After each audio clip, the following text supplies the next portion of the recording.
Salve, salve, povo bonito! Na alegria de mais um encontro, conversa com o Evangelho além dos templos. Seja muito bem-vindo, muito bem-vinda. É sempre uma alegria estarmos juntos. Aqui embaixo está passando todos os canais, né, que transmite essa roda de conversa. Então, por onde que você esteja assistindo, é uma alegria, mais uma vez, tê-la conosco.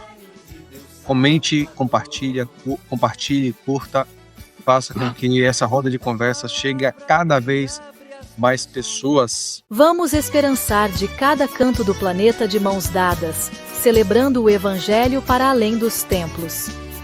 Este é um movimento onde a fé transcende fronteiras e o amor nos conecta. É o Evangelho além dos templos, que quebra barreiras e nos mantém interligados. Ouça a boa nova. Deixe-a preencher sua alma, deixe-a inspirar seu caminhar. Somos um na fé, um no amor, como uma roda de samba, cada um com seu instrumento, mas tocando em harmonia. Unidos pelo bem comum, somos Evangelho vivo, o povo que luta por libertação, em defesa da vida, da paz e do amor. Muito bem, hoje eu tenho a alegria de partilhar essa roda de conversa com meu querido amigo e irmão Gilvander Moreira. Seja muito bem-vindo, Frei Gilvander. Olá, Darlan. Alegria e responsabilidade estar mais uma vez junto com vocês aqui. Vamos lá para comentar o evangelho do próximo domingo, né? Mateus 5, versículos de 13 a 16, não é? Exato. É aí o quinto domingo do tempo comum, né? E como sempre, Frei Gilvander, acho que você poderia começar mostrando para a gente qual o resumo, o que é que diz esse evangelho em linhas gerais, para que a gente já possa ter uma ideia inicial do que é que nos espera no evangelho dessa semana. A palavra é sua. Darlan, esse evangelho de Mateus, capítulo 5, versículos 13 a 16, é continuidade do discurso de Jesus na versão do evangelista Mateus, pronunciado na montanha, lá em Cafarnaum, na Galileia, né? Os primeiros 12 versículos, Jesus apresentando quem são os bem-aventurados e felizes, né? Foi o evangelho do domingo passado, e lembrando que o evangelho de Mateus, nos seus 28 capítulos, são organizados em as 5 grandes pilastras, são 5 grandes discursos, né? E esse discurso da montanha é o primeiro. Então, assim, inicialmente, as bem-aventuranças são destinadas à multidão e aos discípulos, e provavelmente esse evangelho de hoje, ele se dedica de forma especial, Jesus se dirigindo diretamente aos discípulos e discípulas, e apresentando 2 metáforas profundamente eloquentes, né? Dizendo em síntese o seguinte: vós sois sal da terra, vocês são luz no mundo, né? Se o sal se tornar insosso, para que ele serve? Para mais nada. E sejam luz no mundo, brilhe a luz de vocês, através das obras, quer dizer, não é a partir do blá blá blá, de proselitismo, mas é através de atitudes, de comportamentos que a luz deve brilhar, né? E depois faz questão de dizer também: brilhe a luz de vocês para todos da casa, sem exceção, né? E casa hoje, para nós, como dizia o nosso querido Papa Francisco, é a casa comum, o planeta Terra. Então, de saída aqui, a gente já percebe que cada pessoa tem uma luz própria e é convidada a desenvolver essa luz, né? Cada pessoa é sal da terra. E aqui um detalhe, Darlan, é que normalmente a gente tem a grande tentação da gente ver os textos bíblicos a partir de nós, e muitas vezes a gente se projeta. Por exemplo, hoje quando a gente ouve falar assim, ser sal, a gente já lembra de sal na comida. Mas um detalhe aqui, o evangelho está falando: seja sal da terra, sal da terra. Então, antes da gente fazer a teologia bíblica procurar eh, qual que é a mensagem que esse evangelho traz para nós, faz bem a gente tentar descobrir, na perspectiva exegética, qual era o sentido que o evangelista Mateus queria apresentar para as comunidades, as primeiras comunidades cristãs, né? E aí é importante que a gente resgatar o seguinte: naquela época, os pastores cuidavam do rebanho eh, em campo aberto, né, em campo comum. Lembrar que naquela época não tinha esse tipo de cerca, de arame, de cercar um pasto daqui, outro dali, né. E à noite, os pastores tinham a tarefa de conduzir o rebanho para os apriscos, uma espécie de curral, para que o rebanho passasse a noite tranquilo e não fosse nem roubado, nem assaltado e nem também atacado por feras, né. E aí, na região da Galileia, tanto pertinho do Mar Morto, quanto na beira do lago da Galileia, né, o mar de Tiberíades, eh, a terra tem um índice de sal grande, né, tanto é que quando chovia, aí a terra ia escorregando e parte do sal ia para o Rio Jordão, e lá embaixo, onde deságua o Rio Jordão, está o Mar Morto, né. Quando eu tive lá 3 semanas estudando teologia bíblica, estudando geografia bíblica e arqueologia, me chamou a atenção, até tive a alegria de tentar tomar um banho lá no Mar Morto, mas ele tem 36% de salinidade, aquele negócio pastoso, porque ele vai recolhendo pouco a pouco a quantidade de sal que tem nas terras. E aí diz um costume que naquela época, aí os pastores pegavam o sal, né, estava na beira do lago, na beira lá do Rio Jordão, e semeava aos poucos, assim, um sal ao longo do caminho, por onde o rebanho ia. E aí o rebanho vinha, comendo o sal no caminho e voltava para o aprisco, para o curral. Então essa perspectiva que ser sal da terra, luz do mundo, é de tentar reunir, congregar, dar unidade e proteger o rebanho, né, as pessoas, para que elas não sejam atacadas nem por ladrões, nem por as feras selvagens. É o primeiro sentido que a gente deve considerar nesse evangelho, Darlan. Bem, Frei Wander, você trouxe na sua fala inicial muito sobre esse versículo que fala sobre ser sal da terra e luz do mundo, né? E aí esse, claro, é um evangelho já conhecido, a gente já discutiu, já refletiu sobre ele outras vezes. E o que eu queria te provocar agora é: tem outras interpretações dessa expressão? De quais, caso tenha, né? São as outras interpretações que podemos fazer dessa expressão, ser sal da terra e luz do mundo? E aí pode ser interpretação, sentido, como que a gente pode, entender melhor, traduzir melhor essa expressão? Darlan, a sua pergunta é ótima, porque a gente, para interpretar de forma sensata e libertadora os textos bíblicos, a gente tem que usar muita criatividade. Então a gente precisa fazer um esforço de levantar os possíveis sentidos, né. Como eu falava antes, o primeiro sentido, quando a gente fala em sal, a gente lembra do sal na comida, mas é importante a gente lembrar que, eh, na realidade dos povos antigos, o sal era algo muito primoroso.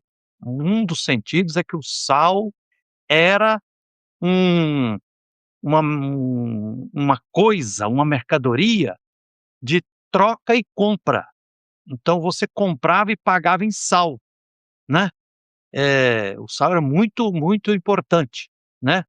Depois, provavelmente a partir daí, com o passar do tempo, quando se criou a ideia de remunerar uma pessoa, aí criou-se a ideia de salário. Salário vem de sal, né. Que, por exemplo, Karl Marx, quando analisa a sociedade capitalista, quer dizer, o patrão paga um salário, quer dizer, dá um pouquinho de sal para que o trabalhador recupere suas forças, durma, para que no dia seguinte ele possa continuar doando a sua força de trabalho para produzir mercadorias, não para si, mas para produzir, para o para o patrão, né. Então o sal é muito importante. Outro sentido também muito existente, os historiadores mostram no meio dos povos tradicionais, o sal, como era um elemento muito forte, ele passou a ser, a descoberta do sal e o uso do sal trouxe uma revolução cultural, que, por exemplo, numa sociedade meio de seminômades ou, você tinha que, por exemplo, pescar e caçar e comer no mesmo dia, porque senão, a carne do animal, do peixe, se perdia. E com o sal começou a salgar, e ao salgar a carne, dá-se uma imperecibilidade, né, ela passa a durar muito mais tempo, é como se fosse, assim, uma gela o embrião de uma geladeira, uma forma de você garantir a comida por mais tempo. E aí, o próprio livro do Levítico, na Bíblia, aponta o sal sendo utilizado como símbolo de amizade, como símbolo de estabelecer uma aliança, né, tem lá no livro do Levítico fazendo referência, o povo sendo convidado para renovar a aliança com Deus com um pouquinho de sal, né. E aí, pouco a pouco, vem também a ideia de que o sal é para conservar, né. Agora é importante, Darlan, tanto nessas essas 2 parábolas, essas 2 metáforas são altamente eloquentes, né, o sal, ser sal no na terra e depois atualizando, ser sal na comida, ser luz no mundo. Isso é muito importante, porque tem uns detalhezinhos que a gente tem que observar. Por exemplo, tanto o sal quanto a luz salga o que é insosso e ilumina o que está no meio das trevas, porque o sal e a luz se doam, ele se entrega, ele associa e penetra, né, por exemplo, o sal penetra na terra, ou penetra no alimento, e aí de forma orgânica torna a terra fértil e viabiliza, o alimento não se perder e dar qualidade para resgatar a saúde da pessoa. A luz a mesma coisa, a luz se doa, se entrega. Então aqui tem também o sentido de, para ser para que os discípulos e as discípulas de Jesus testemunhem de fato o projeto do evangelho, é preciso se doar, se entregar, aniquilar-se, né. E também incluso o aspecto de que não é um iluminar ou um salgar de forma mágica, né. Se você pega um pouquinho de sal, coloca-se do lado da terra, mas sem penetrar na terra, a terra não será fértil, né. Se você pega uma luz aqui, fecha ela e não conecta ela com a fonte, de energia e tal, não. Outro aspecto também muito importante é que tanto o sal quanto a luz incomoda. O sal, ao penetrar na terra ou no alimento, ele incomoda, né. Aí no alimento ajuda a cozinhar, na terra fertiliza. Tarlão, eu recordo muito bem que quando eu ainda era criança, uns 4 anos de idade, nós mudamos para o noroeste de Minas Gerais. Fomos, com minha família, ser família agregada, tocar a roça à meia, lavoura no sistema à meia, os fazendeiros lá do noroeste de Minas, porque o Naí era considerado um Eldorado, território de muitas matas, florestas, terra. E chegamos lá e eu lembro como hoje, e a terra era fértil porque tinha uns pequenos riachos, e na beira do riacho, assim, nas pedras, a gente via uma quantidade de sal se acumulando. Quer dizer, onde tem uma quantidade um pouco mais significativa de sal na terra, a terra é fértil, assim os discípulos também, né. Então, a gente precisa observar todos esses sentidos do sal, porque ser sal na terra, ou sal na comida e ser luz no mundo, significa várias coisas, significa ter, eh, pelas ações, pelo compromisso, pelas atitudes, um estilo de vida, de viver, de conviver, de lutar, que guie as pessoas para que não fiquem dispersas, para que não fiquem isoladas e serem presas fáceis, nas garras dos predadores, né, ou ser atacados por ladrões, por tal. E também a luz incomoda as trevas. né. Então a luz, ela escorraça as trevas. E um último sentido, Darlan, que eu queria destacar, que é importante também, que tanto o sal e a luz é pouco. Então um pouquinho de sal que salga a terra e torna a terra fértil. Um pouquinho de sal salga uma quantidade maior de comida e viabiliza a comida ser saudável para alimentar as pessoas. Um pouquinho de luz colocada, tal, incomoda e escorraça as trevas.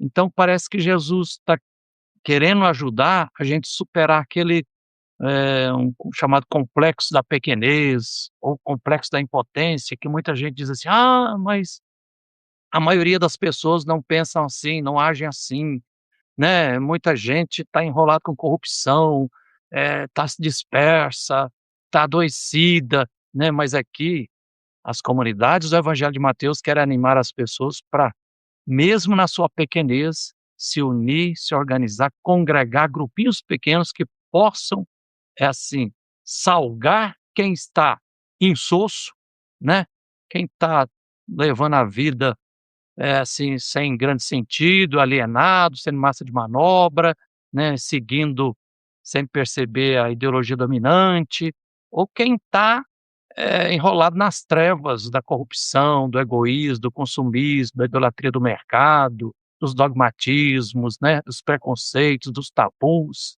Esse evangelho é maravilhoso. Ele nos convida para a gente superar tudo isso. Darlan. Bem, Wander, então, a gente já está chegando ao finalzinho, né, dessa roda de conversa, e a pergunta que eu sempre gosto, essa é uma das que eu mais gosto de fazer, é como que a gente pode atualizar esse evangelho no nosso contexto e de que forma a gente pode colocar em prática. Eu acho que viver o evangelho é muito importante e eu queria que você nos ajudasse nesse desafio. Como que a gente coloca essa proposta do evangelho de Mateus em prática no nosso cotidiano? Primeiro, Darlan, hoje eu acho que é bastante consenso, assim, se a humanidade, nós estamos passando por uma crise muito profunda, né, crise econômica, crise política, crise religiosa, crise ecológica, crise das instituições, crise nas famílias, então, assim, a dispersão e a desagregação está muito grande.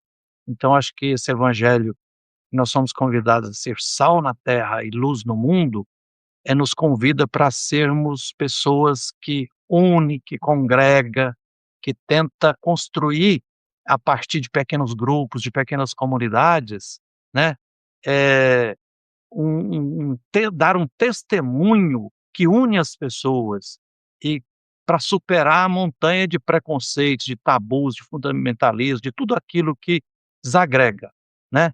Outro aspecto que eu acho lindíssimo essas 2 metáforas profundamente eloquentes de ser sal na terra e luz no mundo, é porque hoje se a gente pergunta para as pessoas: a humanidade está perdida, muita gente egoísta, muita gente acomodada, muita gente que só quer saber em ganhar dinheiro e levar vantagem, passar a perna nos outros, então assim, o índice de trevas está muito grande, né, sob todos os aspectos, economicamente, religiosamente, hoje tem o nosso querido padre Júlio Lancelotti, por exemplo, ele já deu vários testemunhos dizendo assim: "Olha, hoje, muitas vezes, os religiosos estão sendo motivo de escândalo, porque é tanta hipocrisia, tanto moralismo, discurso assim, apoiando políticas, antissociais, políticas anti-meio ambiente, né.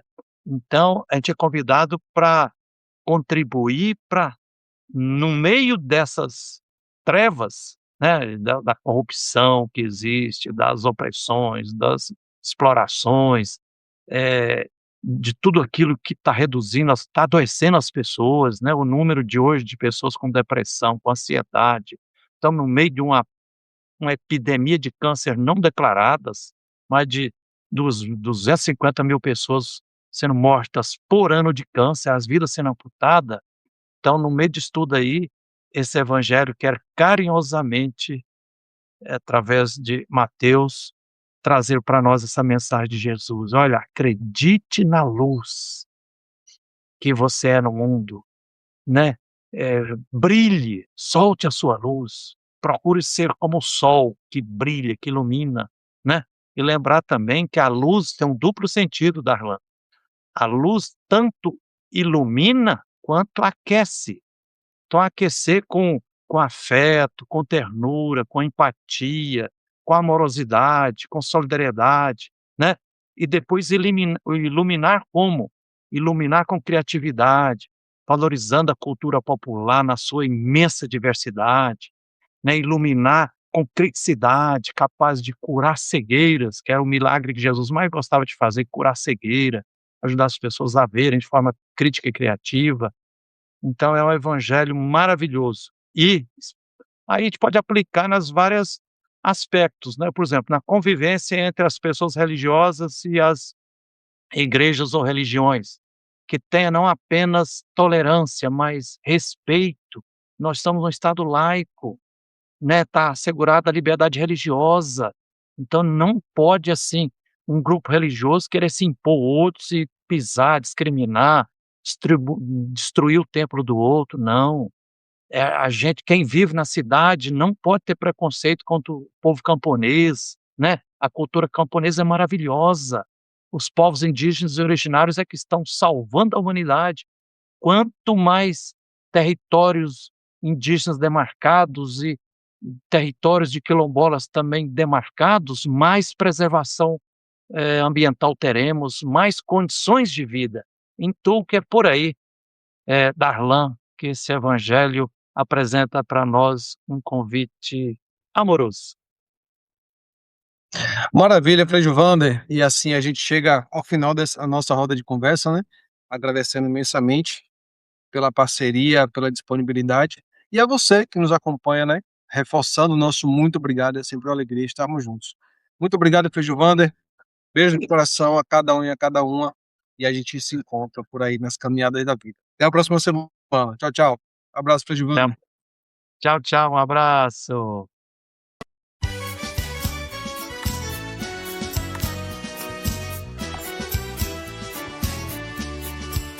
Ouçamos todos boa notícia que vem da vida, que vem do amor.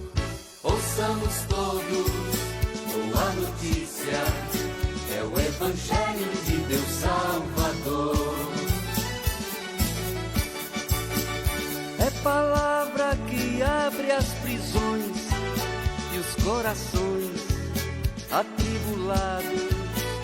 Nossos lábios se abrem em canções e os oprimidos são libertados. Ouçamos todos boa notícia que vem da vida,